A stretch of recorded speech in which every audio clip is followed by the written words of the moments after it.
जब सूरज आग उगलने लगता है और हवाएं भट्टी की तरह गर्म हो जाती हैं, तो बाहर का वातावरण किसी अदृश्य दुश्मन की तरह महसूस होता है। झुलसा देने वाली धूप, लगातार बढ़ता तापमान और उमस भरी गर्मी अब सिर्फ एक मौसम का बदलाव नहीं रह जाती है, ये एक ऐसा साइलेंट किलर बन चुकी होती है जो दबे पांव आता है और हमारे शरीर के भीतर तबाही मचा देता है। हम अक्सर इस गर्मी को अपनी दिनचर्या का हिस्सा मान लेते हैं, लेकिन ये सिर्फ असहज करने वाली स्थिति नहीं है। कई बार ये शरीर के लिए सीधे तौर पर जानलेवा भी साबित हो सकती है।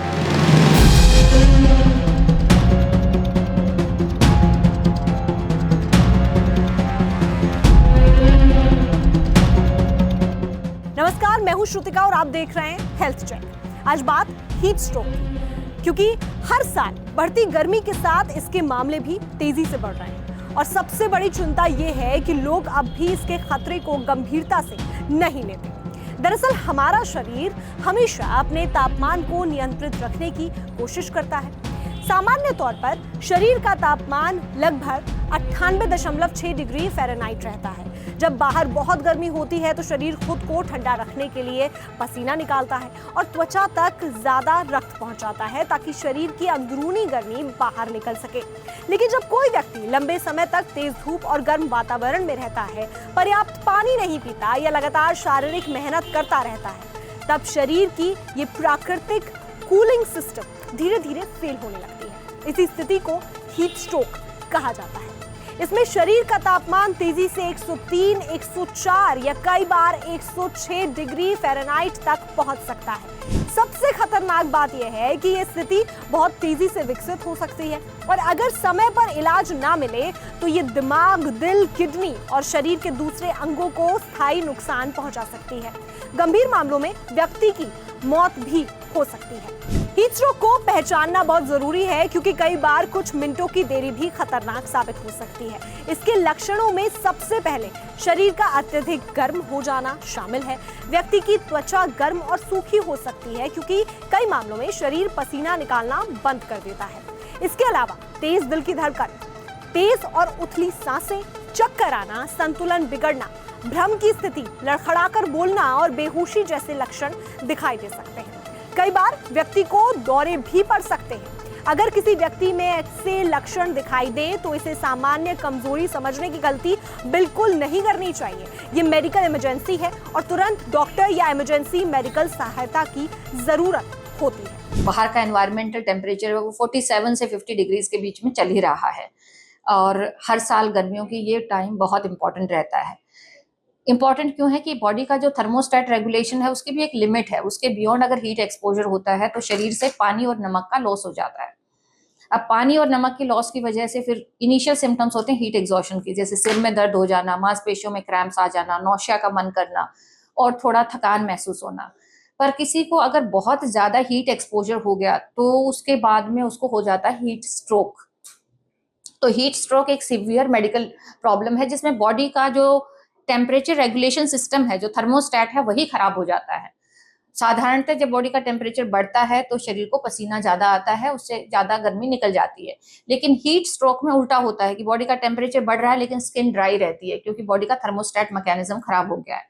अब हाई टेम्परेचर की वजह से क्या होगा, अगर हमने अटेंड नहीं किया, पेशेंट को हाइड्रेट नहीं किया या हीट टेम्परेचर से रिमूव नहीं किया तो उसके ब्रेन पे इफेक्ट आना शुरू हो जाएगा, उसके किडनी पे इफेक्ट आना शुरू हो जाएगा। इस सिचुएशन की सबसे ज्यादा फर्क किसको पड़ेगा, बहुत छोटे बच्चों को या फिर जो बुजुर्ग लोग हैं वो, या जिनको कोमोर्बिडिटीज है, कोई किडनी की प्रॉब्लम है, ऑलरेडी पानी रिस्ट्रिक्टेड है, या हार्ट प्रॉब्लम है उसका भी पानी रिस्ट्रिक्टेड है, इन लोगों को, या जो लोग बाहर काम कर रहे हैं, स्ट्रेनियस एक्सरसाइज कर रहे हैं, कंस्ट्रक्शन वर्कर्स हैं या फील्ड वर्कर्स हैं जो इस टाइम पे बाहर हैं और फिजिकल वर्क भी कर रहे हैं, तो फिजिकल वर्क की वजह से उनका वाटर लॉस बहुत ज्यादा हो रहा है। लेकिन सवाल यह है कि मेडिकल मदद आने तक क्या किया जाए। सबसे पहले व्यक्ति को धूप और गर्मी से दूर किसी ठंडी और हवादार जगह पर ले जाना चाहिए। उसके टाइट या भारी कपड़ों को ढीला करना चाहिए ताकि शरीर को हवा मिल सके। इसके बाद शरीर को तेजी से ठंडा करने की कोशिश करनी चाहिए। गर्दन, बगल और जांघों पर बर्फ या ठंडी पट्टी रखी जा सकती है, क्योंकि इन हिस्सों से शरीर का तापमान जल्दी कम होता है। अगर संभव हो तो शरीर पर ठंडा पानी डालें और पंखा चलाएं ताकि शरीर की गर्मी तेजी से बाहर निकल सके। अगर व्यक्ति होश में है तो उसे धीरे धीरे पानी या इलेक्ट्रोलाइट ड्रिंक दी जा सकती है, लेकिन अगर व्यक्ति बेहोश है तो जबरदस्ती कुछ भी पिलाने की कोशिश नहीं करनी चाहिए। कुछ लोगों में हीट स्ट्रोक का खतरा ज्यादा होता है। छोटे बच्चे, बुजुर्ग, बाहर काम करने वाले मजदूर, खिलाड़ी, सिक्योरिटी गार्ड, डिलीवरी एजेंट और वो लोग जिन्हें डायबिटीज, ब्लड प्रेशर या हार्ट की बीमारी है, उनमें यह खतरा अधिक देखा जा सकता है। इसके अलावा कुछ दवाइयां और शराब का सेवन भी शरीर की गर्मी सहने की क्षमता को कम कर देते हैं। शराब शरीर को तेजी से डिहाइड्रेट करती है, जिससे हीट स्ट्रोक का खतरा और बढ़ जाता है। कई बार हीट स्ट्रोक अचानक नहीं होता, बल्कि शरीर पहले से संकेत देना शुरू कर देता है। लगातार थकान महसूस होना, मांसपेशियों में ऐंठन, सिर दर्द, बहुत ज्यादा पसीना आना, कमजोरी और जी मिचलाना जैसे संकेत बताते हैं कि शरीर पर गर्मी का अब असर बढ़ रहा है। खासकर उन लोगों को ज्यादा सावधान रहने की जरूरत है जो गर्मी में लंबे समय तक शारीरिक मेहनत करते हैं या तेज धूप में वर्कआउट करते हैं। इसे एक्सर्शनल हीट स्ट्रोक कहा जाता है, जिसमें गर्मी और शारीरिक मेहनत मिलकर शरीर को इतना गर्म कर देती है कि वो खुद को संभाल नहीं पाता। अब सबसे जरूरी बात, बचाव, क्योंकि हीट स्ट्रोक का सबसे अच्छा इलाज यही है कि उसे होने ही ना दिया जाए। गर्मियों में प्यास लगने का इंतजार नहीं करना चाहिए, बल्कि लगातार पानी पीते रहना चाहिए। बहुत ज्यादा कैफीन वाली ड्रिंक्स और शराब से बचना चाहिए, क्योंकि ये शरीर में पानी की कमी बढ़ाती है। हल्के रंग के ढीले और कॉटन के कपड़े पहनने चाहिए ताकि शरीर को ठंडक मिल सके। कोशिश करनी चाहिए कि दोपहर की तेज धूप में बाहर कम निकले, और बाहर जाना अगर जरूरी हो तो बीच बीच में छांव में आराम जरूर करें। अगर आप एक्सरसाइज करते हैं तो सुबह जल्दी या शाम के समय करें और हर कुछ देर में पानी पीते रहें।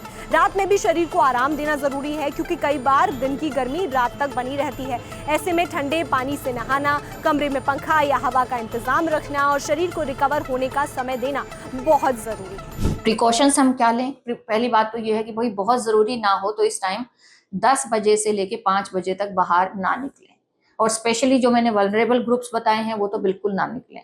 जो लोग स्पोर्ट्स पर्सन हैं वो अपनी जो एक्सरसाइज है, एक्टिविटी है, अर्ली मॉर्निंग आवर्स में या लेट इवनिंग में करें।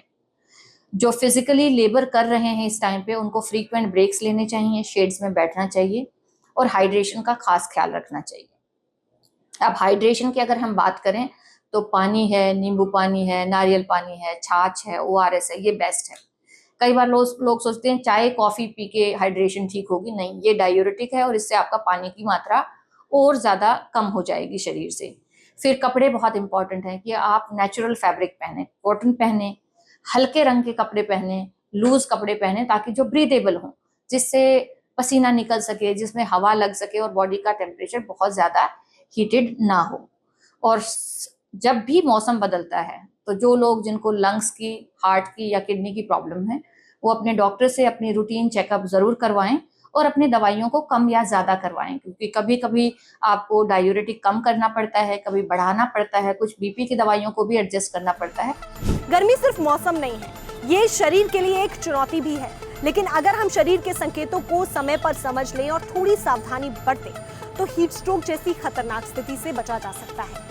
इसलिए इस गर्मी में सिर्फ खुद को नहीं बल्कि अपने आसपास के लोगों का भी ध्यान रखिए, क्योंकि सही समय पर पहचाना गया एक लक्षण किसी की जान बचा सकता है।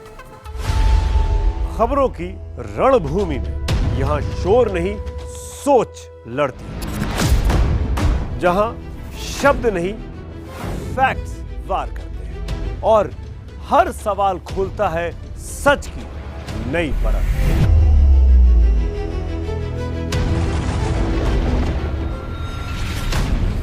चक्रव्यूह आपके अपने सुमित अवस्थी के साथ सोमवार से शुक्रवार शाम 6:57 पर टाइम्स नाउ नव भारत पर।